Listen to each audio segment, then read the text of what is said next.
Data security, top of everybody's mind. Meg Whitman pointed out that at the Business Roundtable event she was at in Chicago, we spent 8 hours talking about it with other CEOs. And I think that we have people in here whose there are enough drive-bys each day, rattling their doors, in the thousands, hundreds of thousands for some of the financial institutions daily. So if you would, give us a lay of the land. How is this evolving?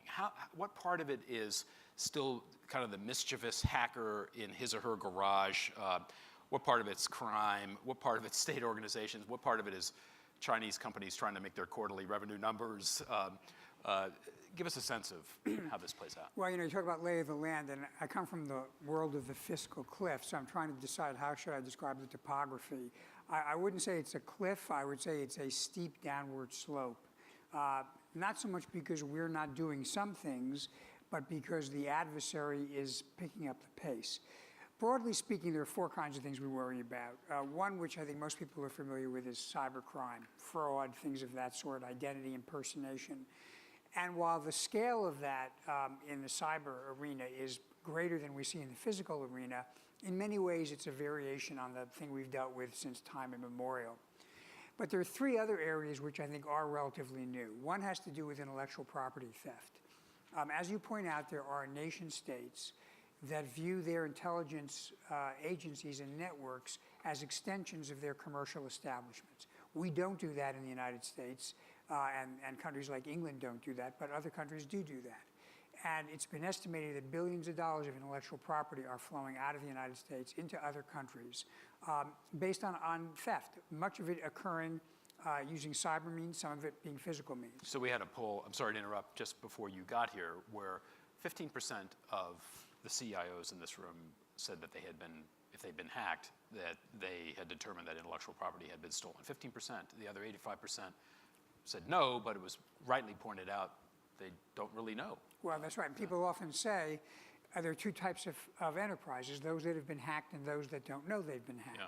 So I would venture to guess the proportion that have actually lost something is actually higher than 15% by a considerable margin. 2 other things have become maybe more recent developments in the last couple of years. One is cyber hacktivism, or politically motivated cyber activity, not to be confused with the harmless Matthew Broderick who, of the movies. And here we see what is sometimes called doxing, the effort to penetrate and steal embarrassing corporate or personal information in order to put it out on the internet to embarrass people. And by the way, this is not just at the office. Senior corporate executives and board members have to be concerned even about their home computers and what data they might have at home that might be hacked and then ultimately disseminated. Finally, and I think maybe of greatest concern, is the problem of actual interference with our networks and our physical world. So many of you know that's been widely reported, including by the Journal, that a number of US banks over a period of the last few months have been serially attacked with rather aggressive denial of service attacks, which overwhelm the networks. And they've managed to deal with these attacks, but they're apparently more intense and greater scale than we often see in the past. We also have a greater concern now with those physical systems that are controlled by digital means, industrial control systems or SCADA systems, whether they be power, water, other utilities, things of that sort.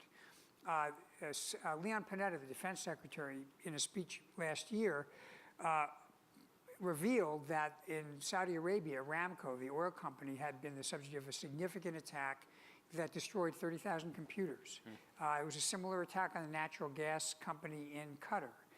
And there was a report issued yesterday, or rather last week, by the Department of Homeland Security that estimated that last year there were almost 200 serious attacks on SCADA and control systems in the United States, most of them involving energy, and then second came water and utilities. Yeah. Right.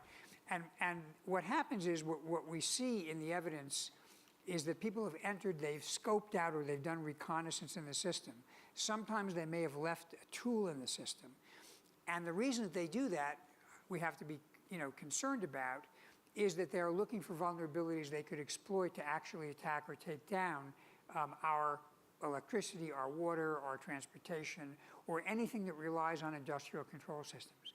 What's been interesting about this last report that came out of DHS is it revealed the significant number of systems that are actually connected to the internet.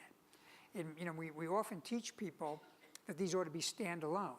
But in fact, in many cases, they can be connected to the internet. I'll tell you one story, I won't name the enterprise, of an enterprise that had a significant theft of intellectual property.